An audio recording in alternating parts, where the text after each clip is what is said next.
সুপ্রিয় দর্শক, আসসালামু আলাইকুম। সবাইকে স্বাগত জানাচ্ছি আজকে গুরুত্বপূর্ণ সংবাদে। প্রথমে জানিয়ে দিচ্ছি সংবাদ শিরোনাম, পরে বিস্তারিত। মির্জা আব্বাসের বিপক্ষে মনোনয়ন নিলেন সেই রিকশা চালক। এদিকে এখনও নির্বাচনী পরিবেশ তৈরি করতে পারেনি সরকার, রাশেদ খান। এরপর থাকছে তত্ত্বাবধায়ক সরকারের প্রধান কে হবেন জানালেন আইনজীবী শিশির মনির। সর্বশেষ শেখ হাসিনাকে ফেরত দিতে ভারতকে চিঠি দেবে বাংলাদেশ। শুনছিলেন সংবাদ শিরোনাম, এখন বিস্তারিত। তার আগে ছোট্ট একটি আবেদন। একবার চোখ বন্ধ করে ভাবুন তো, যে দেশ একসময় নিজের টাকায় পদ্মা সেতু বানিয়েছিল, যে দেশ প্রথমবারের মতো মেট্রো রেল, বিদ্যুৎ, ডিজিটাল কানেকশন পেয়েছিল, সেই সময়টার নাম শেখ হাসিনা যুগ। হ্যাঁ, হয়তো সমালোচনা ছিল, কিন্তু তখন ছিল উন্নয়ন, ছিল দিক নির্দেশনা, ছিল আশা। আর এখন ইউনূস সরকারের নামে চলছে নতুন অধ্যায়। বলা হয় তারা আনছে গণতন্ত্র, বাক স্বাধীনতা, ভোটাধিকার। তবে প্রশ্ন থেকেই যায়, উন্নয়ন না স্বাধীনতা, কোনটা আজ আপনার কাছে বেশি গুরুত্বপূর্ণ?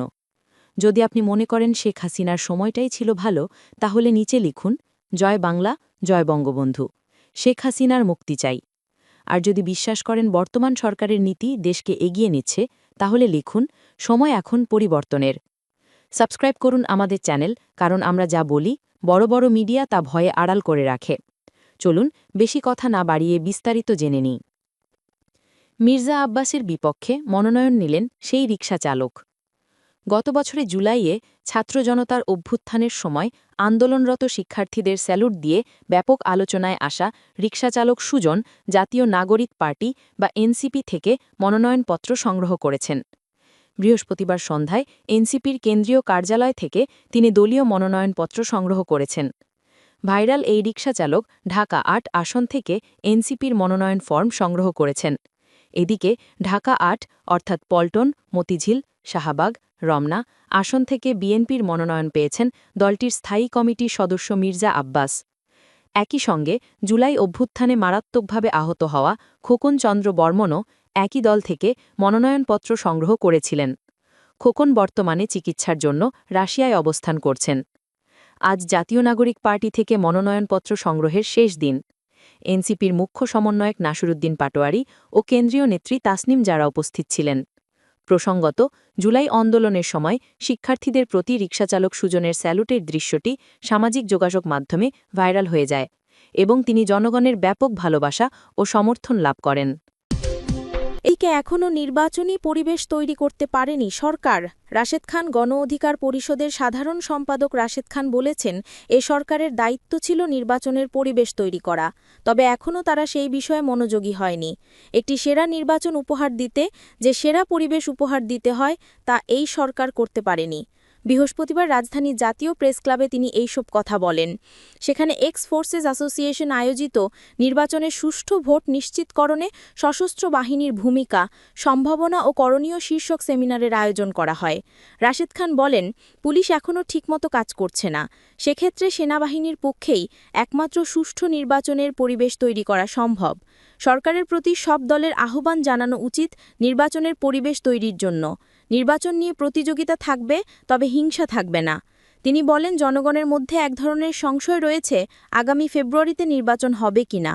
আগের ডামি এমপিদের নির্বাচনে অংশ নেওয়ার সুযোগ দিলে এদের ইন্ধনে আওয়ামী লীগের সন্ত্রাসীরা নির্বাচন বানচালের সুযোগ পাবে। আওয়ামী লীগ আরেকটি ১-১১ তৈরির পায়তারা করছে।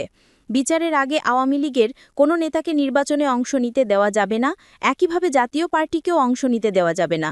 আওয়ামী লীগের বিচার হবে আদালতে। আমরা অতীতেও আইন হাতে তুলে নেইনি। আওয়ামী লীগের যারা নিরীহ কর্মী, তাদের উপর গণ অভ্যুত্থানের শক্তি কোনো জুলুম করে নাই। তিনি আরও বলেন, আগে ছাত্রলীগ নিষিদ্ধ সংগঠন ও আওয়ামী লীগ কার্যক্রম নিষিদ্ধ না হলে পুলিশসহ কোনো সরকারি চাকরি পাওয়া যেত না। চাকরির ক্ষেত্রে একমাত্র মেধাকে প্রাধান্য দিতে হবে। রাশেদ খান বলেন, আজকে তত্ত্বাবধায়ক সরকার ব্যবস্থা ফিরে এসেছে। শেখ হাসিনা বুঝেছিলেন তত্ত্বাবধায়ক ব্যবস্থা থাকলে তিনি ফ্যাসিস্ট হতে পারবেন না। যে ব্যবস্থায় তিনি ক্ষমতায় এসেছিলেন, সেই ব্যবস্থাই তিনি বিলোপ করেন। জনগণের সঙ্গে মোনাফিকি করা যায় না। এদেশে ফ্যাসিস্ট হয়ে কেউ অতীতেও টিকতে পারেনি, ভবিষ্যতেও পারবে না। সর্বশেষ শেখ হাসিনাকে ফেরত দিতে ভারতকে চিঠি, বাংলাদেশের তীব্র আলোড়ন। দিল্লি কি করবে এবার? ঢাকা আবারও তপ্ত রাজনৈতিক আলোচনায় মত্ত। মানবতাবিরোধী অপরাধে মৃত্যুদণ্ডে প্রাপ্ত ক্ষমতাচ্যুত প্রধানমন্ত্রী শেখ হাসিনা ও সাবেক স্বরাষ্ট্রমন্ত্রী আসাদুজ্জামান খান কামালকে ফেরত আনতে ভারতকে আনুষ্ঠানিক চিঠি দেওয়া হচ্ছে। এই ঘোষণা আসতেই দেশজুড়ে শুরু হয়েছে তুমুল বিতর্ক, উত্তেজনা ও হাজারো প্রশ্ন। বৃহস্পতিবার রাজধানীর ফরেন সার্ভিস একাডেমিতে এক জরুরি সংবাদ সম্মেলনে আইন উপদেষ্টা অধ্যাপক আসিফ নজরুল এই সিদ্ধান্তের কথা জানান। তার ভাষায় দুজনই সাজাপ্রাপ্ত, মৃত্যুদণ্ডপ্রাপ্ত, তাই প্রত্যাবর্তনের ক্ষেত্রে ভারতের বাড়তি দায়িত্ব রয়েছে। আমরা সেই দায়িত্বটি তাদের স্মরণ করিয়ে দিচ্ছি। এই বক্তব্য প্রকাশে আসার সঙ্গে সঙ্গে সামাজিক যোগাযোগ মাধ্যমে শুরু হয়েছে আলোচনা, তর্ক, গুজবের ঝড়। কেউ বলছেন ভারত কি এত দ্রুত সাড়া দেবে, আবার কেউ প্রশ্ন তুলছেন এটি কি দুই দেশের সম্পর্কে নতুন উত্তেজনা তৈরি করবে। আইন উপদেষ্টা বলেন, বাংলাদেশের জনগণ যে বিচারের অপেক্ষায় আছে, ভারত যেন সে চাহিদাকে সম্মান করে। তিনি স্মরণ করিয়ে দেন, বাংলাদেশ ভারত প্রত্যাবর্তন চুক্তিতে ভারত বাধ্যবাধকতা মেনে চলতে বাধ্য। তাই বাংলাদেশ সরকার এখন চুক্তির ধারাগুলো পরিষ্কারভাবে উল্লেখ করে ভারতকে চিঠি দিচ্ছে। এতেই শেষ নয়। আসিফ নজরুল আরও জানান, আন্তর্জাতিক অঙ্গনেও বিষয়টি নিয়ে ভাবছে সরকার।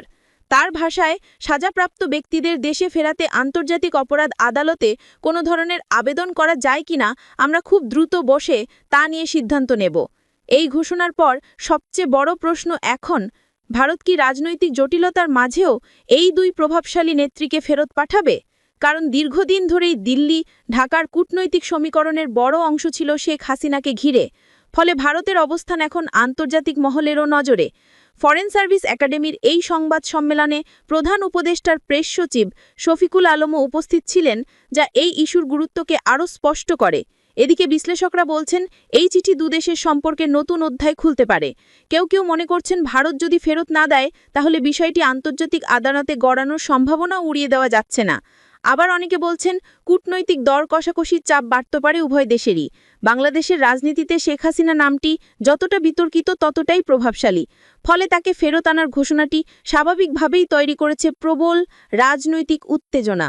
সব মিলিয়ে প্রশ্ন একটাই, দিল্লির দরজা কি এবার খুলবে, নাকি শুরু হবে নতুন এক কূটনৈতিক নাটকের অধ্যায়? সময়ের অপেক্ষা, যাটি তাকিয়ে আছে ভারত কি সিদ্ধান্ত দেয়।